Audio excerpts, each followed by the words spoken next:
Hello everybody and welcome to Belle's channel, and today I will be telling you about all the new information that we've obtained about Days Gone.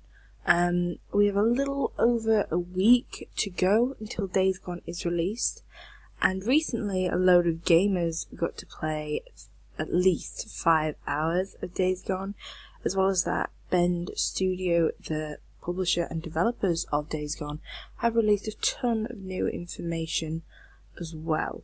So I've kind of watched every video I could, as well as researched a ton, so I can give you all this information in one video. But just before we jump in, I do want to warn you that spoilers are ahead, and perhaps not story spoilers as such, but there will be a few spoilers. And as well as that, this video may contain some disturbing footage that shouldn't be viewed by younger viewers. Okay, so let's jump in. The first big new piece of information is about the world itself. As we know, we'll be playing as Deacon St. John, and we'll be riding Deacon's bike on around the world, like on wrecked highways and roads, or we will be riding it off terrain on what Bend Studio is calling the Broken Road. But many people are wondering about the map size and the 6 regions in Days Gone. And from what I found, gamers have said that you can start in one area of the map. Not sure at the moment what that's called. Perhaps the Cascade Wilderness. I know there's like the North Cascade and things like that. But from gameplay videos, Boozer is continually talking about riding up north. Now, Boozer is your companion, who's kind of going to be the person, I'm guessing, who's helps you at the beginning of the game, and as well as helps you or guides you through the storyline, basically. Now, from what he said, he is saying about riding up north all the time, so perhaps that's how you unlock new areas of the map, which of course opens up new terrains, new camps, and even new enemies such as different Frukas, or of course different quests. But I wonder if it's kind of like moving around in like Red Dead Redemption 2. So there will be multiple safe houses in this gigantic 6-region open world, which kind of makes sense. Or it's whether you just stay at that first safe house, the O'Leary safe house, and just travel the world and use encampments as a type of temporary rest stop. But for me, I'm fine with that. I'm just really looking forward to finding out. But anyway, since we are on the subject of encampments, let's talk about what's in them and the new information about what's in them. Just so you know though, as you can see, it's now known that you can actually save at encampments. It was told that you could only save at your bike, but now it's like being, well, as you can see in this photo, it's confirmed that you can quick save when you're entering or at encampments. And just so you know, this is the entrance to the Hot Springs camp, so it's kind of over a bridge. Anyway, at 5 encampments, there are 4 known, I'm calling them stalls or vendors, all which provide you with supplies we need, as well as the bounties we need for credits and trust. I have explained this already in my previous video, Days Gone Factions, but I'll go over it really quickly again. So at camps, there are merchants who supply you guys with ammo, weapons and other things useful to survive Freakers, different enemies and the wildlife, of course. Although it has been confirmed that you cannot buy melee weapons from merchants, as obviously they break over time, and spending credits on something that will break, it sucks, so the developers kept this feature out. But you will be able to craft or find melee weapons, and depending on the skills, you can even repair them, so that's good. Now, the next thing at encampments is mechanics. And from here you can upgrade or repair your bikes, as well as buy fuel and other bike related items. It's also, like, new information has shown that you can actually retrieve your lost bike from mechanics, but this does require credits as well as trust with that encampment. Then there is the kitchen, and this is where you drop off meat you've obtained from killing the local wildlife or plants that you have harvested in the wilderness. Now finally, and the biggest piece of information, is the bounty vendor, which is where you cash in bounties for credits. We're not really sure how this works entirely, but it is where you cash in bounties, like you've collected credits or ear things or something. And from new videos, it appears that there is 9 bounties. I'd imagine they're all for the types of freakers. There's 4 types of freakers that we know so far. So as you can kind of see, you got the Swarmer, you got your Newt, that's what I'm guessing. Now there is also Freaker Bears and Freaker Wolves, so that's what I'm guessing that is. So that really only counts for about 6 of the 9 bounties. So really I can't wait to find out what the other bounties are. But these are kind of like what I suspect, they could be. But again, I'm literally just guessing. Okay, so now we're going to go on to hordes. Now everyone knows what these hordes are. They're probably the biggest attraction to Days Gone. And according to Ben's Studio, there are 40 unique hordes. So there's 40, and these are all in different areas and different locations. They're really unique, obviously, to where they are and how many there are. And from what it's shown, they can be in open areas such as pits, and others can be in caves, which we've seen from recent videos. And they can range from about small hordes, which contains 300 freakers, to a large horde, which contain, I think, about 1,000 freakers. So yeah, there's quite a few. But we do know we have to kill at least 1 horde, but the new information I found is that we have to actually face about 3, a part of the storyline of things. But killing at least 1 will give you a trophy, and you will also gain a trophy for killing all of them. As I said, there's 40, but this apparently is a side quest in the game that you have to kill 40, or kill all of the 40 hordes in the game, which I would imagine would be quite challenging.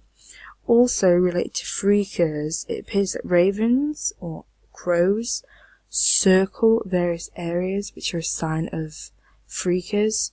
They do this especially with their nests, so I would keep a lookout in the game for these crows or ravens, whatever they are.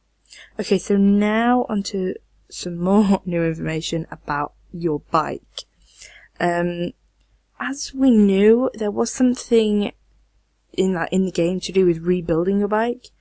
A bit of a spoiler here, you lose your bike and then Manny gives you this makeshift one that, as I've said, throughout the game, it's a quest that you have to rebuild your bike and get it to what it was. So really it's your bike is growing and upgrading with Deacon as well as yourself as you play the game. As well as this, new information has been found that your bike is a major life source. It is a major component of the game, like your transport, and it has your supplies, and it's your escape route. Since on foot you'll just come across enemy after enemy. But it is really important to keep it safe, since if you lose it, you're gonna have to kind of find it, either by yourself or, I said, mechanics. And there was something about if it's truly lost, it will respawn somewhere. But really it is so important because it's not only your transport, because it is where you save your game, and if you die in the game, you respawn with your bike, so it is important to have it in a safe location. So it really is a lifeline in the game. So really protecting your bike is very important. You can upgrade it to protect against gunfire, or hiding it, since leaving your bike while you go take down an enemy camp can leave it open to tampering.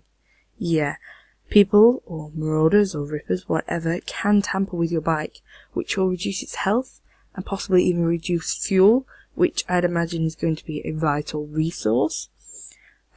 So really, you just got to be careful. You got to be strategic with what you do with your bike, let alone planning to take down camps and things, or freakers or hordes. But this can work to your advantage. As you can see, you can sabotage enemy bikes, which will kind of give you like a contingency plan. If, for like example, you need to make a quick escape, if you see a group of enemies, leaving their bikes, you can go and sabotage their bikes, and then grab what you need to go and make a run for it. And they'll all hop on their bikes to come and chase after you. And for me, I'm guessing boom. So yeah, that seems quite fun. Now, on to something a little bit extra. The game will provide you with these unique wild encounters, which can be found throughout the world, either in designated spots, or in, just spotted randomly. Now, these encounters can be a person trapped in a car with freakers trying to get into them, or someone fighting off freakers, or maybe a survivor held hostage by enemies. This was shown in like a video. Now, this can either be a quest or it can be a random encounter. Who knows? You may also find enemy gangs shooting at freakers, or coming into a town to get you. It's kind of just really random, to be honest with you. But since we are talking about wild encounters, developers have said that there will be wild dogs in the game. These won't be freaker dogs, these will be wild dogs. I mean, we knew there was wildlife, like rabbits and deers, but apparently there will be wild dogs as well. It would be interesting to see if we can befriend them. Become Daryl from The Walking Dead. Probably not, but it was a cool thought. Okay, so finally onto the biggest bit of information, which is the presence of the faction called Nero. We knew they were a part of Days Gone before the outbreak, and they had remnants throughout post-apocalyptic Oregon, but it appears Nero is still active and alive, which is very unique, as most apocalypse games don't really have a government or organisation which is still active, or at the very least not falling apart. You'll apparently be seeing them, capturing freakers, or seeing their helicopters flying around, which of course is quest orientated. But this is really all we know so far about them and their linked quests. But I'm sure we'll be breaking into their facility soon enough, or at the very least tracking one of them down and having a good long chat. Although it is apparent that you do need to upgrade your bike to chase down these helicopters, which take you into like hidden areas. What I do find is an interesting fact is that, of course, you want to solve the mystery of the outbreak and learn about the secret organization of Nero, but Deacon's character wants to as well, so you're kind of like partners trying to solve the mystery, which I think appeals to a lot of people. So yeah, it's really cool. And as you can see, the game does track about you finding Nero and finding out the mystery. Yeah, I'm sorry, it's a bit blurry there. But I think that is a pretty good feature. Now, if you want for more information on Nero and the other factions in the game, then do check out my previous video, Days Gone Factions. This kinda gives you an idea of all the factions and helps you learn about the features of the survivor camps. Now just before we end, I'm going to give you a quick sneak peek of what the load screen is expected to look like. Of course, minus Jeff Ross. But anyway, I do hope you like this video, and I hope it has got you hyped for Days Gone, which is again set to release April 26th this year. Also, here is a quick idea of the load screen of that PlayStation 4, obviously showing you it is an exclusive PlayStation 4 game, so do be warned. But I do hope you liked this video and has helped you make a final decision on Days Gone. But if you haven't already, please do check out my previous Days Gone videos, called Days Gone Everything We Know So Far Part 1 and 2. This was Belle. Thank you for watching.